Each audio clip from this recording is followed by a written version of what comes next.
নমস্কার বন্ধুরা, আরও একটি নতুন ভিডিওতে আপনাদের সবাইকে স্বাগত। আজ আমি আপনাদের তৈরি করে দেখাবো সম্পূর্ণ নিরামিষ সবজি ভাপার রেসিপি।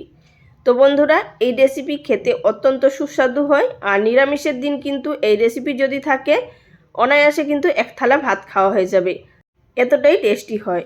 আর আমি আজকে শিম ভাপা তৈরি করব।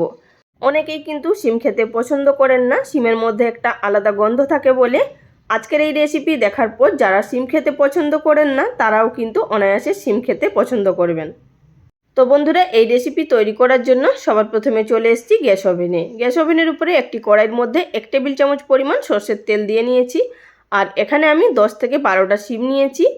আর শিমগুলোকে আগে থাকতে পরিষ্কার করে ধুয়ে নিয়েছি, আর দুদিকের মাথাগুলো কেটে নিয়েছি এবং সাইডে যে শিরাগুলো থাকে সেগুলোকে বাদ দিয়ে দিয়েছি।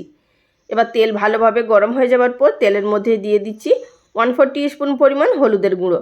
খুবই সামান্য পরিমাণ হলুদ ব্যবহার করব। আর দিয়ে দিলাম এখানে 1/2 টিস্পুন পরিমাণ নুন, বা শিমগুলোর প্রয়োজন অনুযায়ী নুন এখানে ব্যবহার করলাম। তারপরে আমি শিমগুলো দিয়ে দিলাম। এবার গ্যাসের ফ্লেম লো টু মিডিয়ামে থাকা অবস্থাতে এটিকে নাড়াচাড়া করে নিতে হবে। তো এখানে আমাদের শিমগুলোকে মোটামুটি ভেজে নিতে হবে 60 থেকে 70% অবধি। এতে করে শিম ভাপানোর পরে শিমের মধ্যে যে একটা গন্ধ থাকে সেটি আর থাকবে না। হালকা একটু ভেজে নেওয়ার পর এর মধ্যে দিয়ে দিলাম 1/2 টিস্পুন পরিমাণ লঙ্কা গুঁড়ো। লঙ্কা গুঁড়োটা যদি আগে ব্যবহার করতাম তাহলে কিন্তু লঙ্কা গুঁড়োটা পুড়ে যেত। আর হলুদ গুঁড়োও কিন্তু সামান্য পরিমাণ ব্যবহার করবেন, তা না হলে কিন্তু পুড়ে যাবে। এটিকে নাড়াচাড়া করে মিশিয়ে নিলাম। এবার লো ফ্লেমে সর্বমোট ভাজতে লেগেছে 5 মিনিট মতো। শিমগুলোকে নামিয়ে নেওয়ার পর এবারে ওপর দিকে একটি মশলা তৈরি করে নেব। তার জন্য 1 টিস্পুন পরিমাণ কালো সর্ষে, 1 টিস্পুন পরিমাণ পোস্ত, আর 1 টিস্পুন পরিমাণ হলুদ সর্ষে, আর 2টি কাঁচা লঙ্কা শিলে একসঙ্গে বেটে নিয়েছি। ওপর দিকে ভাপিয়ে নেওয়ার জন্য একটি টিফিন বক্স নিয়ে নিয়েছি। এবার তার মধ্যে প্রথমে দিয়ে দিলাম স্বাদ অনুযায়ী নুন। শুধুমাত্র গ্রেভিটার জন্য নুন ব্যবহার করলাম, যেহেতু শিমগুলোর মধ্যে আগে নুন দেওয়া ছিল। আবারও 1/4 টিস্পুন পরিমাণ হলুদের গুঁড়ো ব্যবহার করলাম, 1 টিস্পুন পরিমাণ চিনি, আর দিয়ে দেব যে মশলাটা পেস্ট করে রেখেছিলাম। আর অবশ্যই কিন্তু এর মধ্যে চিনিটা ব্যবহার করবেন, এতে করে এই শিম ভাপার টেস্ট খেতে খুবই ভালো লাগবে। তো বেটে রাখা সর্ষে, পোস্ত, কাঁচা লঙ্কা বাটা দিয়ে দিলাম, আর সেই বাটিটা ধুয়ে কিছুটা পরিমাণ জল দিয়ে দিলাম, প্রায় 1/2 কাপ মতো। এবার এই সমস্ত উপকরণগুলোকে ভালোভাবে মিশিয়ে নেব। বন্ধুরা, এছাড়াও আমার চ্যানেলে প্রচুর ভাপার রেসিপি আপলোড করা আছে, যেমন পনির ভাপা, বেগুন ভাপা, ঢেঁড়স ভাপা, বিভিন্ন ধরনের ভাপার রেসিপি আছে, চাইলে আপনারা দেখে নিতে পারেন। নিচে ডেসক্রিপশন বক্সে লিঙ্ক দিয়ে দেব। তো এবার এর মধ্যে দিয়ে দিলাম আগে থাকতে ভেজে রাখা শিমগুলো।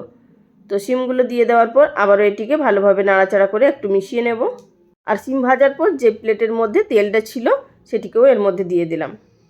বন্ধুরা, ভিডিও চলাকালীন ছোট্ট একটি অনুরোধ, যদি আমার চ্যানেলে কেউ নতুন দর্শক বন্ধু হয়ে থাকেন আর ভিডিওটি দেখার পর যদি আপনাদের ভালো লাগে, চ্যানেলটি সাবস্ক্রাইব করে নেওয়ার অনুরোধ রইল।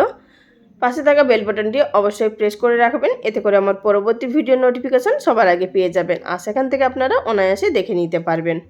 তো আমার এখানে সমস্ত উপকরণগুলো ভালোভাবে মিশিয়ে নেওয়ার পর উপর থেকে আমি দিয়ে দিচ্ছি একটি মাঝারি সাইজের টমেটো, পাতলা পাতলা করে কেটে নিয়েছি, আর উপর থেকে দিয়ে দিচ্ছি। এইভাবে যদি দিয়ে দেন খেতে কিন্তু খুব ভালো লাগে টমেটোটাও, আর ভাত দিয়ে মেখে শিমের সাথে খেতে খুব ভালো লাগে। এবার উপর থেকে সবশেষে দিয়ে দিচ্ছি 1 টেবিল চামচ পরিমাণ সর্ষের তেল, যেটা না দিলে কিন্তু ভাপার মধ্যে অসম্পূর্ণ থেকে যাবে। তো এবার এটিকেও দিয়ে একটু মিশিয়ে নিলাম। এবার উপর থেকে 2টো চেরা কাঁচা লঙ্কা দিয়ে এবার টিফিন বক্সের ঢাকাটা বন্ধ করে দেব। এবার চলে যাব সরাসরি গ্যাস ওভেনে। গ্যাস ওভেনের উপরে আগে থাকতে একটি কড়াইয়ের মধ্যে পরিমাণ মতো জল গরম করতে বসিয়ে দিয়েছি। তার ভেতরে একটি স্ট্যান্ড রেখে দিয়েছি, আপনারা যে কোনো বাটি প্লেটও রেখে দিতে পারেন।